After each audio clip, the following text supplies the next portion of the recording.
He is a brute of a buck. He's probably the biggest bodied buck I've killed, biggest antlered buck I've killed, and was the most unique tracking job we've ever had.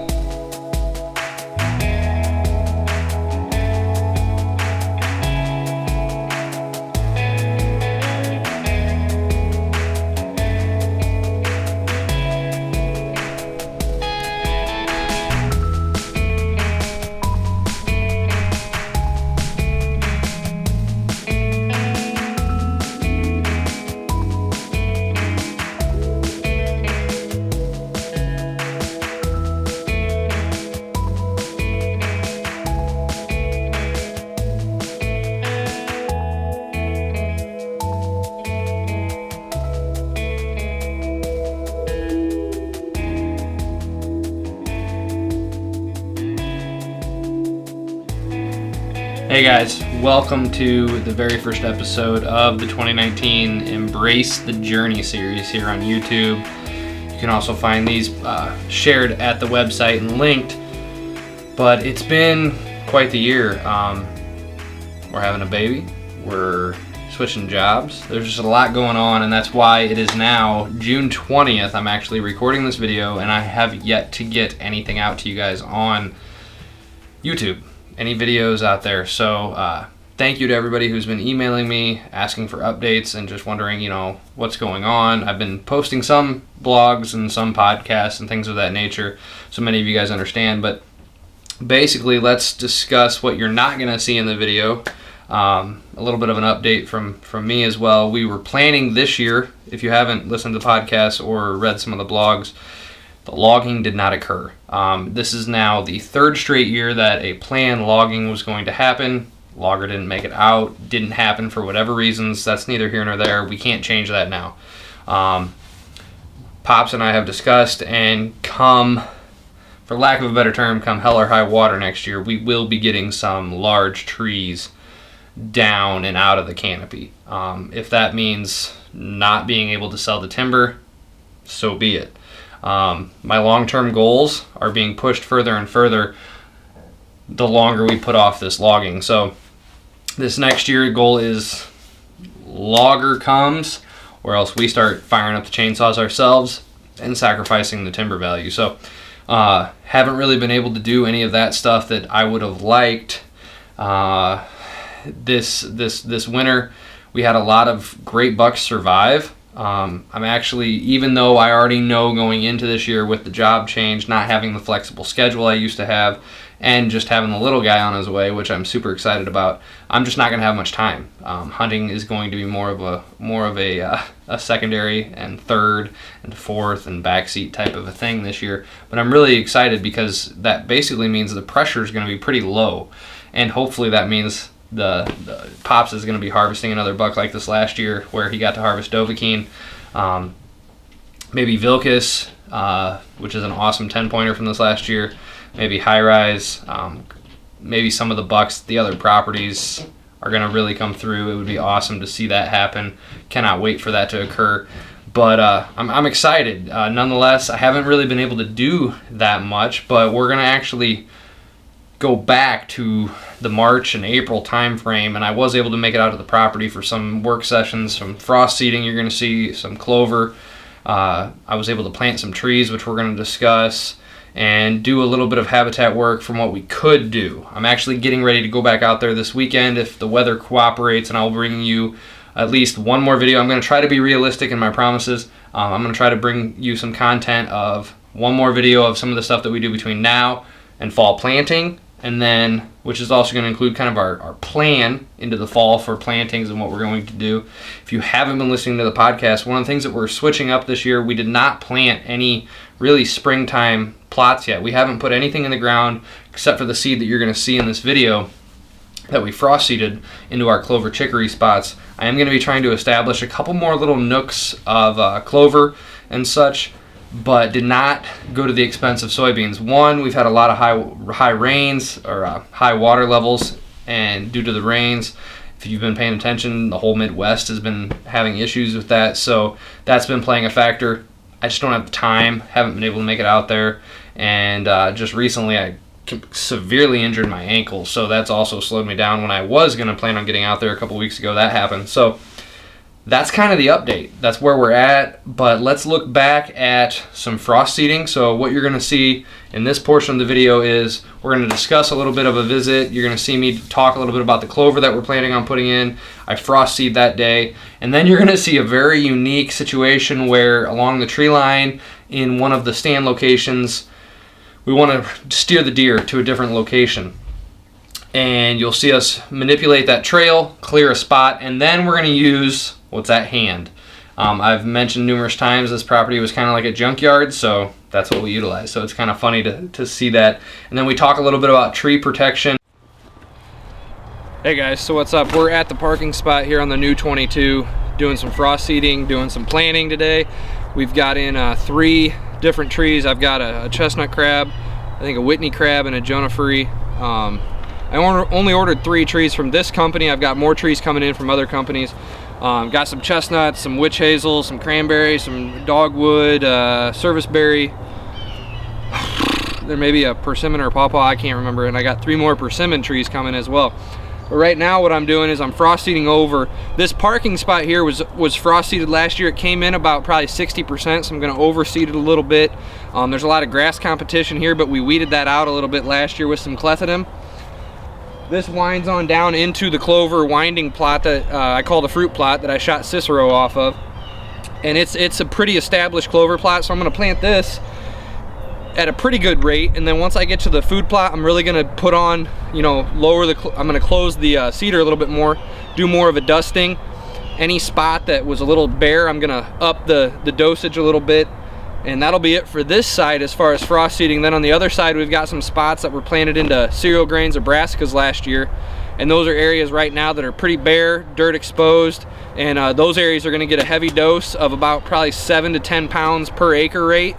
And hopefully then in the spring those will green up, and we'll have some lush clover along the edges and in some spots that we didn't this last year.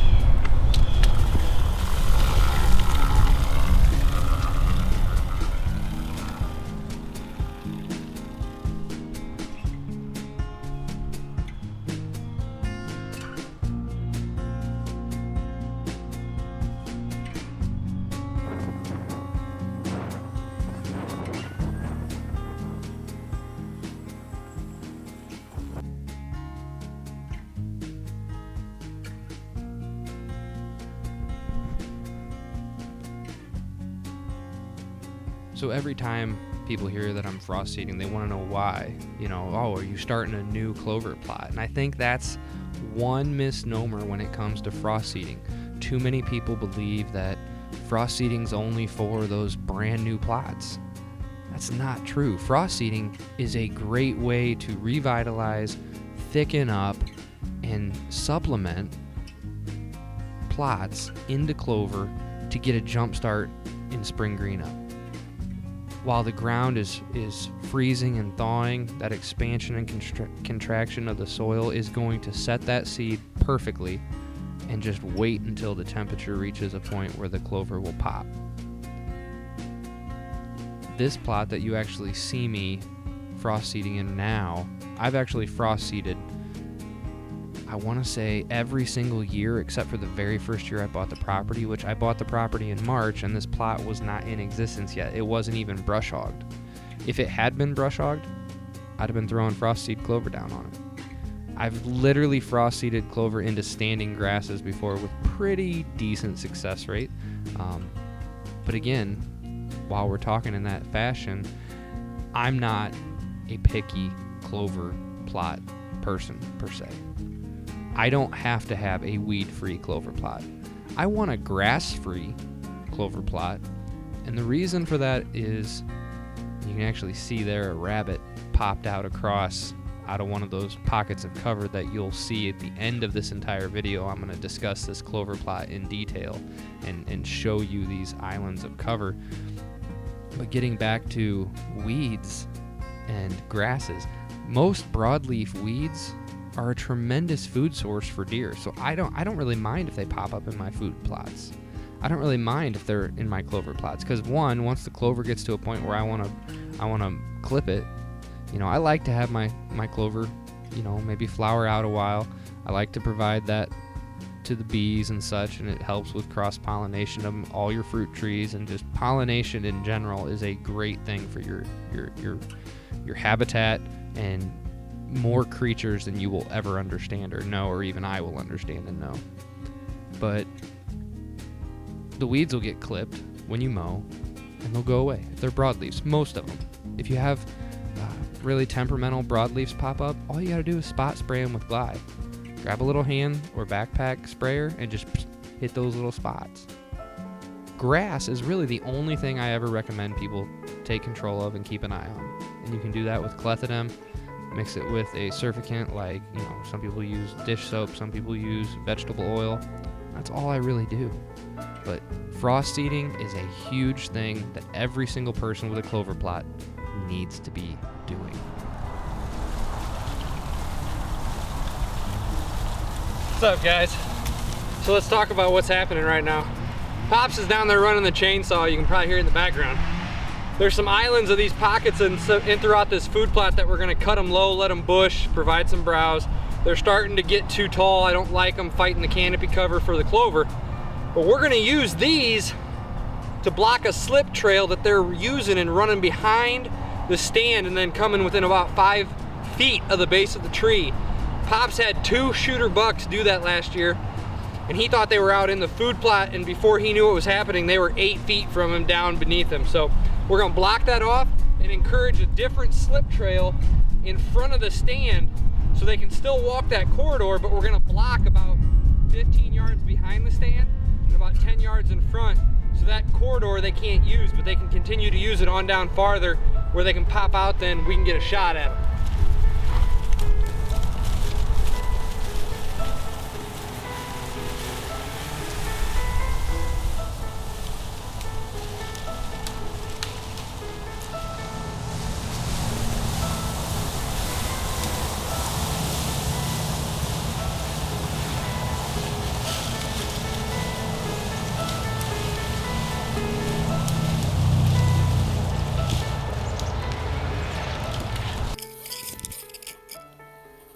So what you're watching here is another prime example of how we make do with what we have. We are not high dollar guys. We don't have tons of equipment. We don't always have the ability to just go in or bring in or plant things. Everything costs money. This was the cheapest way that we could find to block this trail. As I had illustrated earlier in the video, we were blocking the up or northern part of this trail north of the stand, which is actually off screen here to your left, kind of left front, with down trees and some hinging and just blockading with anything and everything we could find brush-wise. In the future, when we cut anything or when we log anything, treetops will assist in that as well. This is another trail where we were actually redirecting the trail that runs underneath the stand and turning it to the front of the camera dead center. And you'll see this trail kind of dissolves out of nowhere. It was too thick to walk through right there, but very short time frame, some hand tools, a chainsaw, and we blow a hole through. And then we do something that many people are going to laugh at. There's a lot of trash and a lot of old tires laying along this old hedgerow. And we use those to block this trail. But hey, we're real world, we're real guys, and that's what we do. We do what we have to do to be successful, and this is going to block the trail. It works. It was there. It was quick. It was easy. Well, it wasn't quite easy. I blew my back out trying to lift one out of the half-frozen ground, but hey, you make do with what you got.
get that deadfall I put out by the oaks. We can cut more. Oh, my back.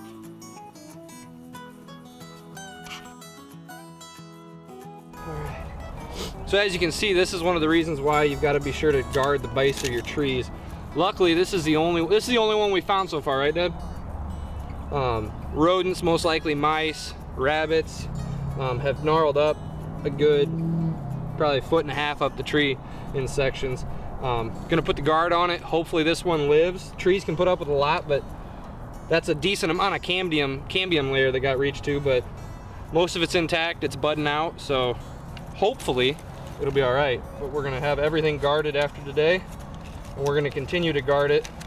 These are guards that I get at Stark Bros Nursery. They just kind of twist onto the tree. They're really easy. You can order all different sizes. We actually got a couple large sizes and then cut them. But as you'll notice, that lets the trunk breathe. It's not real tight against the trunk, but yet rodents will not be able to get through that, and they'll be deterred from eating it. So we'll get the fence back on this one and keep doing all the rest.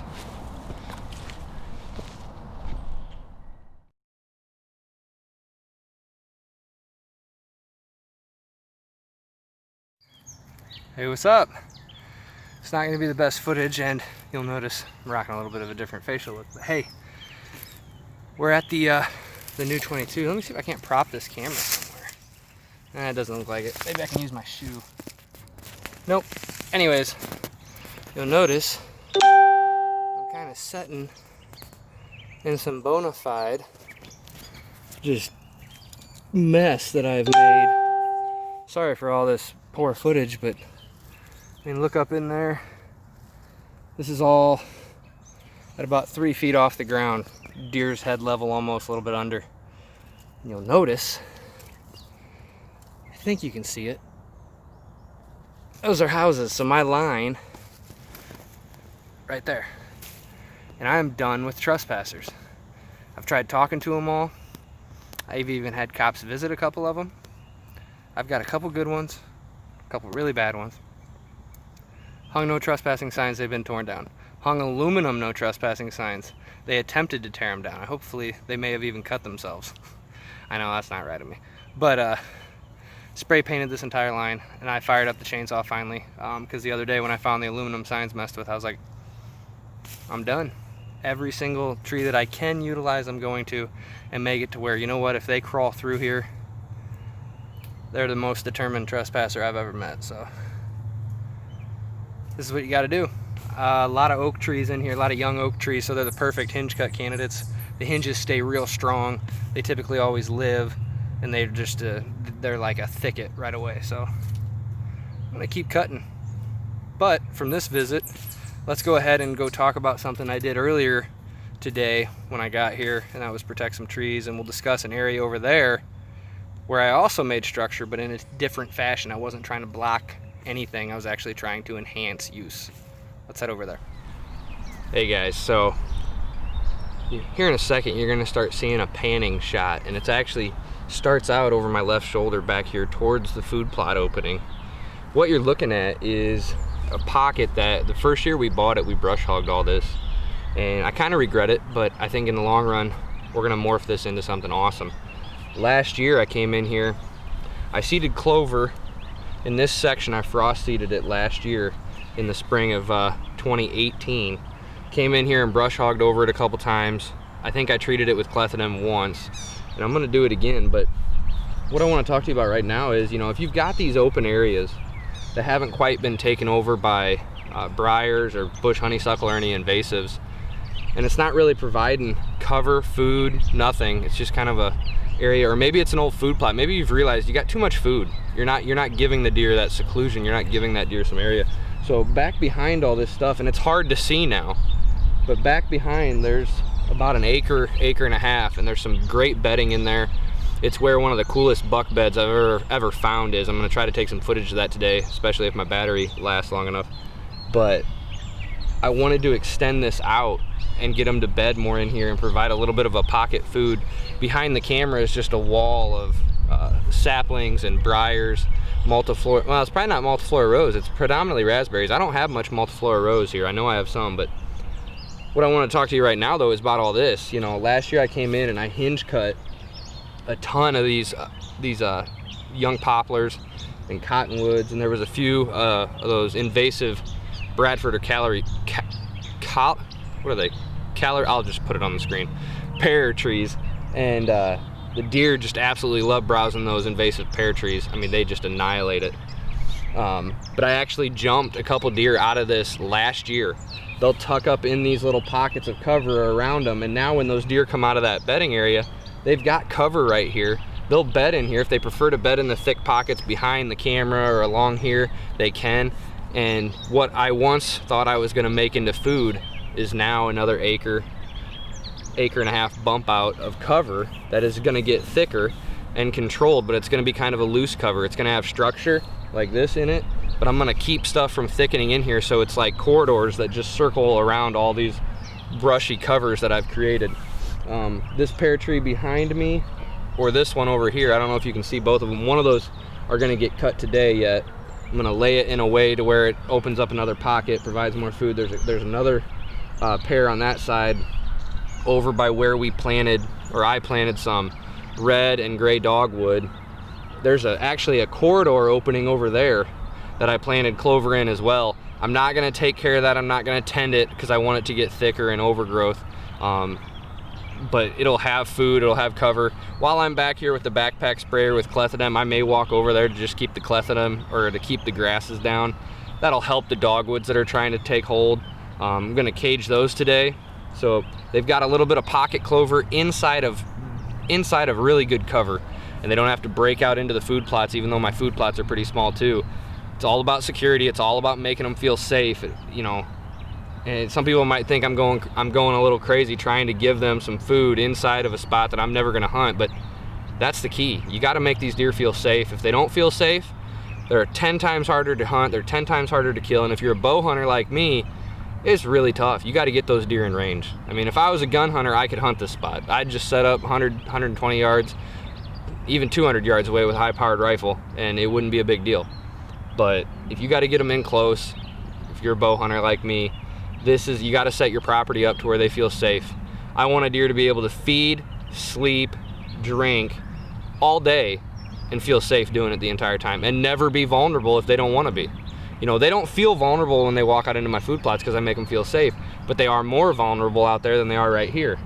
And they're more vulnerable here than they are in there, but they're safe everywhere they go. So it's amazing how much those structures, this was an open area to where a deer could stand on the edge here and look all the way into the edge of that bedding area, and now a deer can be standing on the other side of that thing, and if they don't move and you don't know they're there, you're never gonna see them. So deer love this stuff. They eat this stuff up. It gives them daytime cover, gives them food, gives them structure. Pretty pumped. I'm very happy with how this is turning out.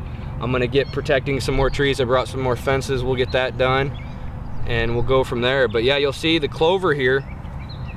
One final thing. I think I hear a tractor. That's really close. But one final thing, you'll notice I took a shot of the clover while I walked through here. You'll notice I've got wild raspberry plants coming up, briars and such, and the deer are just pounding them. That's one benefit of when you have clover and you don't worry about weeds, you don't worry about other stuff besides the grasses. You actually get things growing up that the deer really do crave. Wild black raspberries, wild raspberry bushes, all those thorns, even multiflora rose to an extent, the deer just gobble those things up. And you can see all those are nipped on top already this spring. It's really high, dense, nutritional plant. If you took a tissue sample of those fresh green leaves, I guarantee you, you'd be blown away with how good that stuff is for them right now. It's been a long day's work.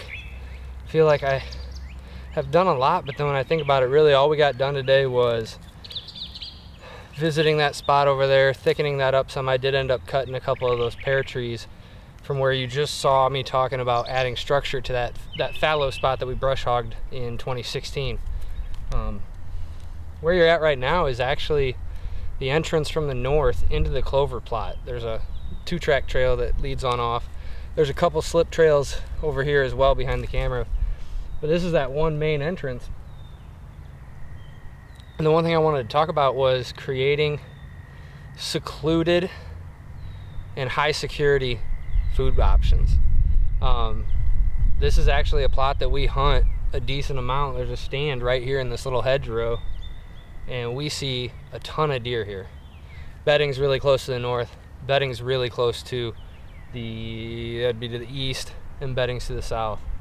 And then there's this clover plot's kind of tucked in everywhere, and we enter from the west. And when a deer enters this plot right here where you see, it looks like a long, slender, tapering food plot. But what's crazy is there's an opening here behind the camera that you don't see. And then about every 10 yards or so, there's a diagonal trail that shoots across over to another 2-track edge of the clover plot. And there's islands of this cover. And this cover's made up of hinge trees, briars, just thicket forming stuff. There's probably some bush honeysuckle in there, to be honest with you. But a lot of living hedges.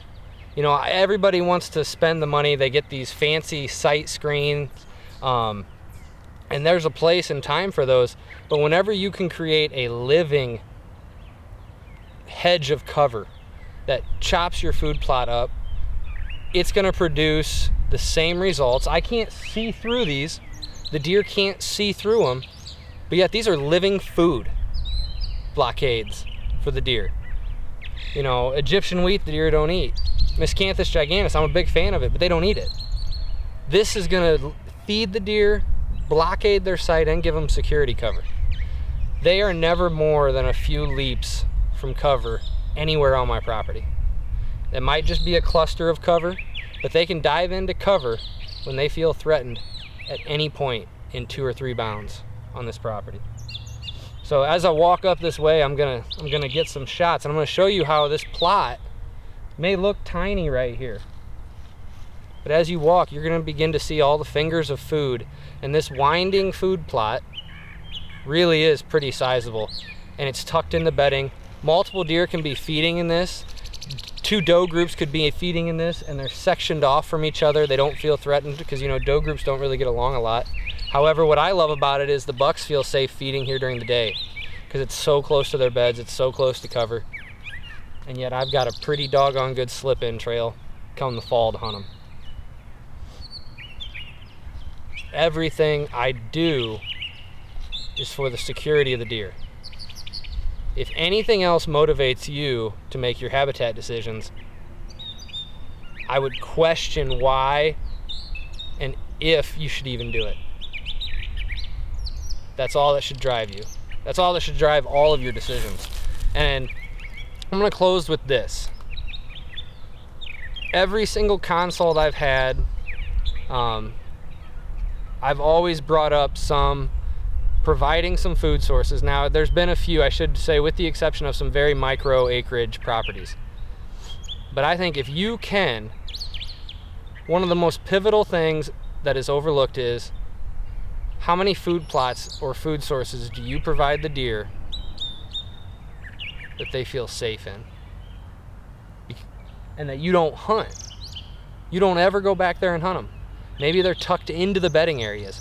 Maybe you're making clover in the bedding areas, and you're never gonna hunt it. Believe it or not, there are a lot of hunters out there, and you might be one of them. The only reason you put plots in is to hunt them. Think about that. If every food source on your property is hunted, why should a deer feel safe on your property, at least when he's feeding? I want my deer to experience the food on my property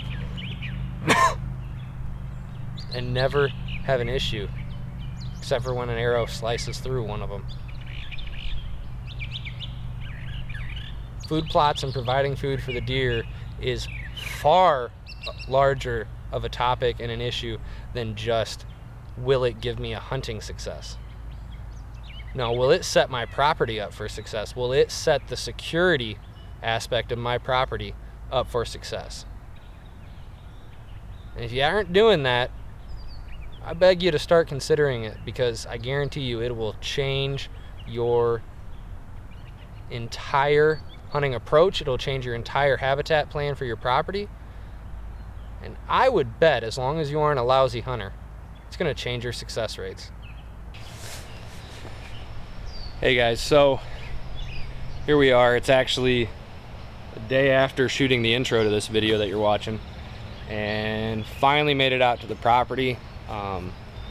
Life and jobs and everything have just made it real difficult this year to get out here. Nearly impossible, really. But I'm here and had a really quick encounter while I was here. I wanted to share it with you guys. So to access this part of the property, we come off of a easement through another gentleman's property, which he lets us, and there's a big long drive.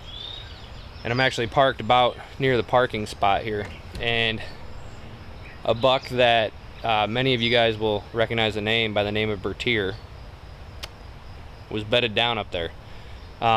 We became aware that he had lived each of the last 2 or 3 years kind of in the summer months. One year he didn't show up until right before hunting season, but he's extremely wounded. He can't use one of his legs. He's basically a 3-legged deer, and each year we just assume he's gonna die. When velvet drops, he becomes basically non-existent. He lives as close as he can get to houses and try to avoid coyotes and avoid any fighting. A fight with another buck could seriously kill him, but he was bedded down up by where we enter into this property, and he doesn't like to run because he can't very well, and he didn't see me as a threat, and I literally stood and just watched him for probably 5-10 minutes, and he was only at about 15 yards through some bush honeysuckle and such, and in the understory he's got a nice bed right there. And it was just a cool reminder of just how resilient these deer are and just the awesomeness of that. So wanted to close this Embrace the Journey with that, because I think that's a testament to the creature that we're pursuing and the journey that it all entails. You know, I really don't know what I'll do if he walks up. If I would get a chance at Bertier after all these years, I don't know. I'm gonna let the emotions of the hunt take hold and be happy no matter what I feel in the moment. But it'll be an amazing encounter. I've never encountered him except for that one fleeting glance while hunting, but I sure hope I can get some real good footage of him. Didn't have the phone on me, didn't have the camera running, so I wasn't able to get any of the encounter today on film. But it's just a reminder of, you know, sometimes we need to slow down and be thankful and grateful, and it was a moment I got to smile again. There's been a lot of disappointment this year about working on the property, between the logger not coming out, not being able to get out here and work, not get in summer food plots. Just timing, real life has been throwing some curveballs at me, and it's just really neat to have those moments like that. And call me crazy, I think that's a God moment. I think it was a reminder from the big man upstairs, reminding me to just smile and embrace it, like I always tell you guys. So wherever you find yourself, no matter how far behind or far ahead you are, be sure to share it with me. If you have any questions or comments that you'd like me to tackle in an Embrace the Journey, or in a blog post, or in the podcast, hit me up, smallacrehunting@gmail.com. I always enjoy reading success stories, and who knows, maybe I'll share them on the website or on Facebook or something like that. So I think that's all I got for this episode of Embrace the Journey. As always, good luck and God bless, guys.